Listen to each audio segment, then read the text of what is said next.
Hey love, welcome to my channel. My name is Adrienne and my channel name is Jolie Femme, which is French for pretty woman, because you, my darling, are a pretty woman. So I'm starting out with shampooing my hair with Swimmers Shampoo. It's very liquidy, like it was so difficult to try to get this into my hair. I had this shampoo for years, and I mean years, like 10 plus years. I had this shampoo ever since I worked at Sally's in 2013. And that is how long I've had this shampoo for. As you can see here, I just decided to just run the shampoo all over my head because of how liquidy it was, and that made it more effective in trying to get into my hair. And so it lathered up beautifully, and my hair felt a little stripped, but I expected that from that shampoo, as this is Swimmer shampoo to get rid of the chlorine. So I expected it to get stripping of my hair.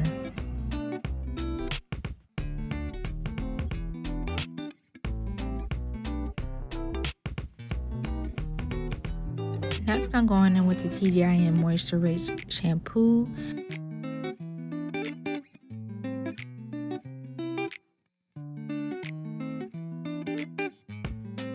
Ooh, it got in my eye. Child, that was burning.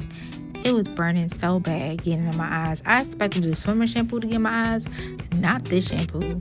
But I was having a little difficulty brushing my hair through. That's how I know if a shampoo is really moisturizing or not, is the ability of me being able to use my unbrush and detangle my hair. And I was struggling there, as you can see. The looser parts of my hair that you see was able to get through quite well, but the curly parts, coily parts, was like a no. So I wouldn't repurchase the shampoo, but I mean, it did its job. Didn't strip my hair further. It did provide a little bit more moisture back to my hair, but it was just a little struggle, a little bit, to detangle my hair.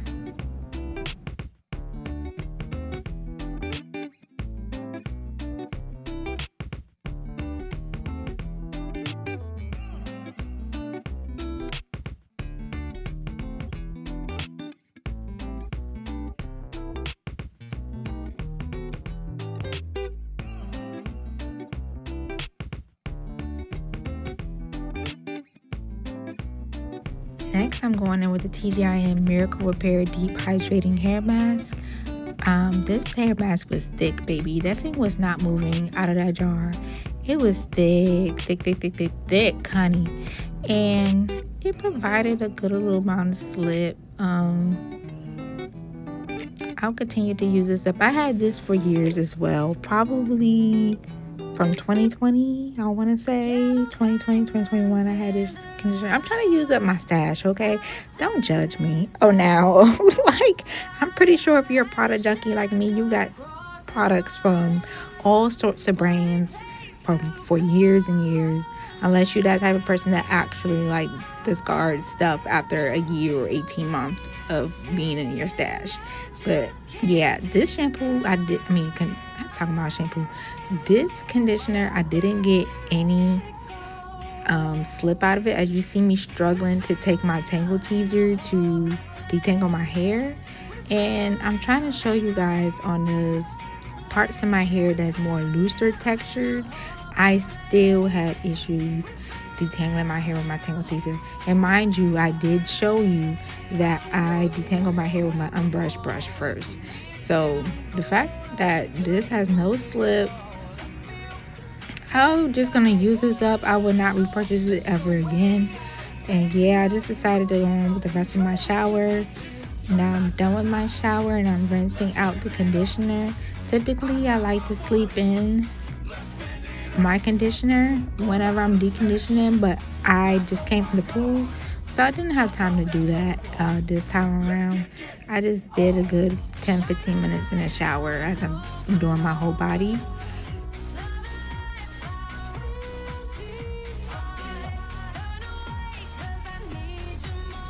Now I'm using the Kinky Curly Not Today leave-in conditioner. I absolutely love Kinky Curly, like the whole brand line. from the Not Today leave-in conditioner to the curling custard.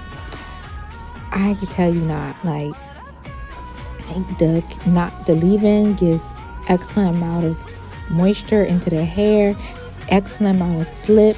The curling custard, it didn't do well of taming the frizz on my roots.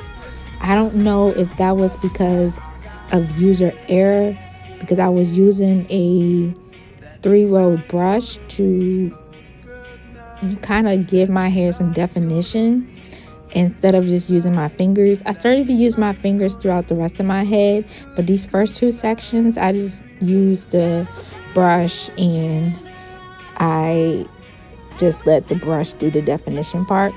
But I don't know, it gave a definition to my ends for sure, and I believe because of the smoothing treatment, my hair was a little bit more straighter than normal, which I was scared because I'm like, oh my god, do I have heat damage? But I think that my curls just loosen up a little bit more with the smoothing treatment. I'm gonna take necessary precaution the next time I flat iron my hair to make sure that I don't get any heat damage. So you guys know that I normally flat iron my hair with a titanium flat iron by Babyliss at 410 degrees Fahrenheit. This last time that I straightened my hair for the smoothing treatment, I used 375 and it was able to straighten out my hair. So from now on, I'm just going to use 375 to straighten out my hair, because 410, I'm just, a little bit too scared now that I see how my ends are a little bit stringy.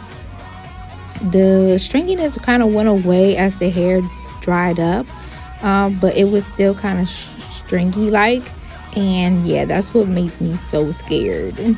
So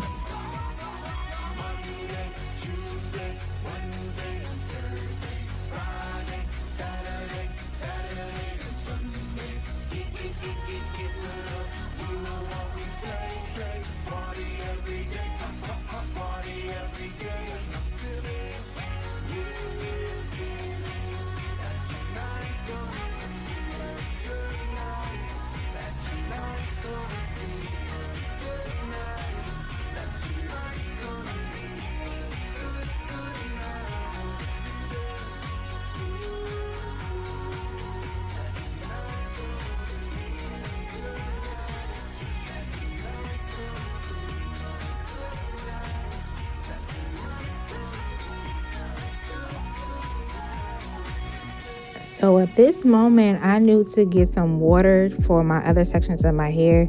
I tried to leave the conditioning cap on the hair to make sure that the hair doesn't dry out, but that just did not happen. So I got some hot water into a spray bottle, and yes, hot water, because as soon as it sprays out of the nozzle, it is much more cooler than what it is. And I'm not going to put some warm water that ends up being cold on my head, and I'm freezing to death for some water on my head. So I sprayed it some more, got a little bit more damp with the water, and put it in the leave-in conditioner. And oh my god, it definitely, if you do not do your hair on soaking wet hair, you need to, because it gives the most absolute best definition. So I advise you to do that.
Now I'm done with the left side of my hair, and y'all, I was so happy because just look at them curls. Like, I wish I had the ring light on so you can better see the definition, but it was giving. Okay, I'm now using my Yellowbird blow dryer and this hood cap blow dryer doohickey thingy.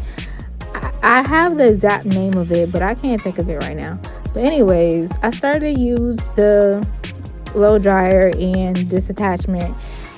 I was hoping that I can sit underneath that thing for 30 minutes, but child, I was only able to stay underneath there for like 3 minutes because the cap is just hot around the edges. I felt like it was squishing down my hair, which it was.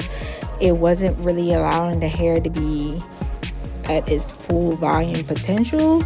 So I'm going to invest in getting a hooded dryer, a standing hooded dryer. I used to have one in the past, but it broke on me, so I had to throw it away. But I'm gonna get me another one.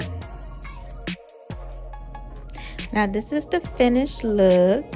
The front pieces of my hair is quite stringy, but like I said, I don't know whether or not that's heat damage or from the smoothing treatment.